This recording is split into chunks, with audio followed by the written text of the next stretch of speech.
यात पुढील बातमीकडे बातमी महत्त्वाची आहे। शिवसेना पक्ष चिन्ह आणि आमदार अपात्रता प्रकरणावर उद्या पुन्हा एकदा सुनावणी होणार आहे। ठाकरेंकडून वकील कपिल सिब्बल यांनी आज युक्तिवाद केला।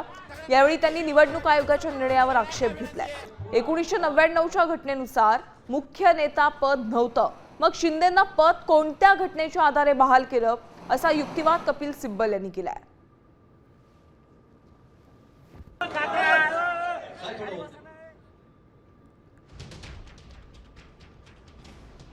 दरम्यान सुनावणीत सुप्रीम कोर्टात ठाकरे सेनेचे वकील कपिल सिब्बल यांनी काय युक्तिवाद केलाय, आपण ग्राफिकच्या माध्यमातून पाहूयात। विधिमंडळ पक्षाची वेगळी बैठक घेणं याचा अर्थ मूळ पक्षात फूट पडली असा होऊ शकत नाही। एकनाथ शिंदे, तानाजी सावंत, उदय सामंत आणि गुलाबराव पाटलांनी स्वेच्छेनं शिवसेनेचं सदस्यत्व सोडलं होतं। पक्षाच्या घटनेतील तरतुदींनुसार त्यांना पक्षातील पदांवरून हटवलंय, असा युक्तिवाद सिब्बल यांनी केलाय। तर निवडणूक आयोग 21-25 जून आणि 1 जुलैच्या पत्रव्यवहारांना शिवसेनेमध्ये प्रतिस्पर्धी गट निर्माण झाल्याचा पुरावा मानतो। फूट ही मूळ राजकीय पक्षातच पडली पाहिजे, त्यानंतर 1/3 आमदार खासदारांच्या वेगळ्या गटाची स्थापना करता येते। शिवसेनेनं 2018ची घटना लोकशाही विरोधी होती असं म्हटलं होतं, मग तर सगळंच लोकशाही विरोधी होतं असंही सिब्बल यांनी म्हटलंय।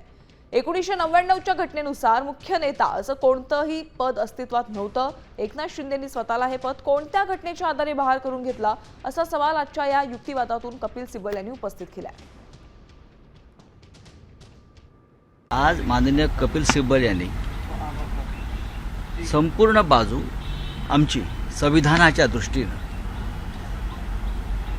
ज्याला आपण निवडणूक आयोगाच्या निकालाची पिसं काढणं म्हणतात, तशी पिसं काढलेली आहेत। निवडणूक आयोगाची प्रत्येक स्टेप ही कशी चुकली आहे आणि पक्षपाती आहे, संविधानाची कशी गूज राखली गेली नाही, या संदर्भातलं जे विवेचन आज जे कपिल सिब्बल यांनी केलं ते ऐतिहासिक आहे।